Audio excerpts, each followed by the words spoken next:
Na nás. 2, 4, 5, 7, ja len skontrolujem. Tak tiež nevidíte, dobre? Druhý pokus. 7,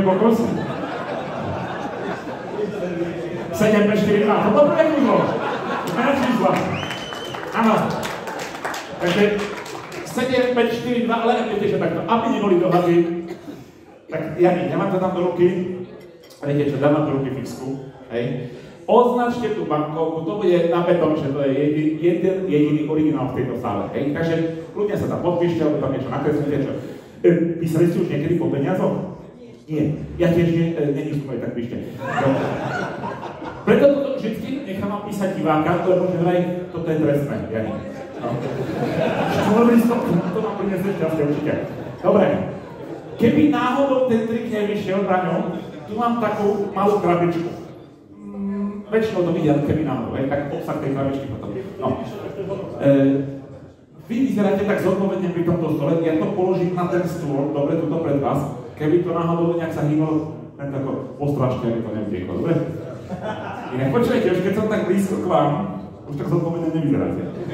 Ale už to tu nechám, dobre? Takže nech sa páči, túto krabička, to je pre Braňa, keby náhodou, možno sa k tomu nedostaneme. Ja si aj vyhriem rukávy, ľudia sú takí kľudnejší, keď mám hore rukávy. Takže, kto by nevedel, toto je v preklade štvorlistok, ja vidím, krásne kreslíte.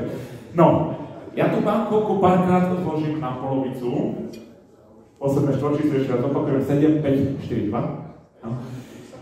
Párkrát zložím na polovicu. Neviem, či ste skúšali niekedy chytiť akýkoľvek veľký papier a zložiť ho na polovicu, potom ešte raz. Ono asi viete, že to má nejaký limit. Skúšali ste, že koľko maximálne krát? 7. Skúšali, dobre, 7. Tak schválne, ja to budem robiť naozaj pomaly, Jani, vy ste tak najbližšie ku mne, tak prosím vás, skúste to. Aj vy každý tak v duchu pre seba sám v hlave spočítať, že koľkokrát to zložím na polovicu. Budem to robiť pomaličky, pre mňa je fakt dôležité, aby to bolo, že presne na polovicu. Tak možno ešte raz to skúsim, ale tá bankovka je dosť taká dlhá, tak áno, to je si tak naposledy. Dobre, takže Jani, koľkokrát? 4. Zrazu vidíte dobre, čo? Dobre, idem spätný chod, ja to otvorím, takže toto je jedenkrát, áno. Toto je druhýkrát. Braňo, už sa teší, čo? Už vidíš, že len takéto oči, prosím, Braňo. Áno, to jasné, že funguje, stovku som študu. Tretíkrát, áno, Braňo, stovka! Česká. Díky, Braňo. Česká. Ktorú som stovku, je tam. Nevyšiel kurz asi 2,6 €. Sme klusek, dobre. No. Braňo, to je všetko. Tak nebolo veľmi sympatické to Braňové gesto. Ja som ešte aj nedopovedala, už si na voľnom vzduchu. Počujete, ja by som to chcel oceniť, lebo Braňo, keď sa spýtate kuzelníka, akéhokoľvek, kdekoľvek na svete, počúvaj, že môžeš ten trik, spám to späť ešte raz, hej. Každý kuzelník vám povie, že nikdy, trik sa naozaj nikdy neopakuje dvakrát. Ale ja myslím, že pre Braňa by sme mohli spraviť takú výnimku, hej. Janka sa prihovára. Keď chcete, Braňo, špeciálne pre vás, špeciálne dnes, môžem to zopakovať ešte raz. Chcete? Tak dajte ešte jednu desinu. Takže spätne!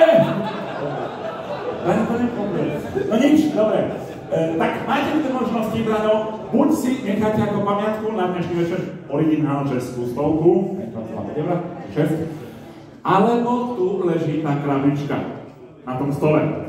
Ja viem, že veľa ľudí čaká, že krabičku otvorím a odtiaľ vyberiem vašu podpísanú desinu. Poviem na rovinu, nie.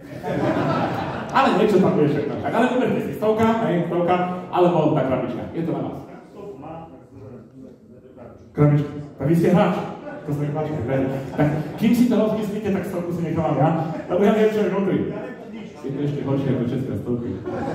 Ale vy ste povedali krabičku. Braňo, toto stačilo.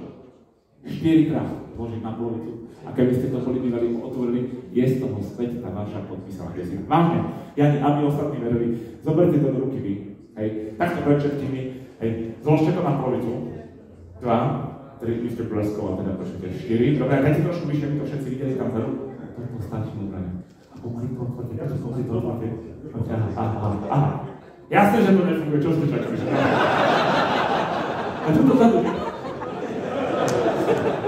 Nič. No dobre, no nič, ideme na tú krabičku. Jani, poďte, zoberte tú krabičku, hej. Neprezradím, že tam iba tú krabičku, poďte, doneste ju sem. To tam nechajte, iba krabičku, hej. Tak vy, ja idem ďalej od vás, vy. Tak je to ťažké? No tak jemne s tým zadrastie, že tak pocitovo, čo by tam mohlo byť. Jablčko.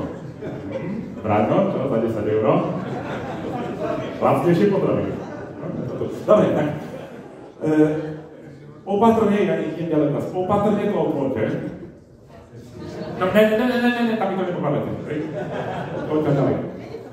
Ide to, odistite to. Ja není sa čo báť.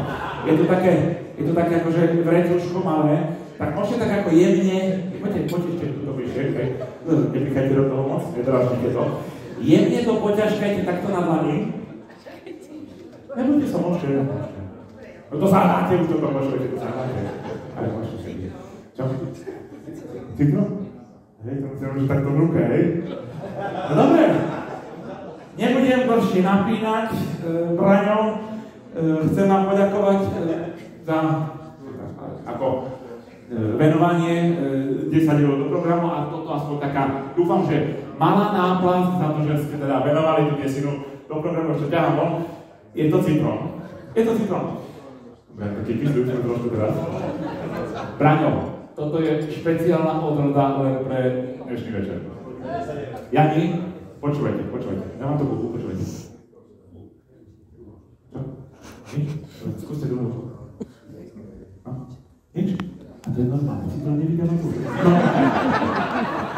Ale ja som si všimol, aj v tomto príbare, počúvajte, chytia citrón, rozrežu na polovicu, hej? Veľká chyba. Skúste niekedy použiť veľmi zaujímavú techniku, hej? Začína to dosť podobne, že zarežete do toho citrónu. Ale pozor, naozaj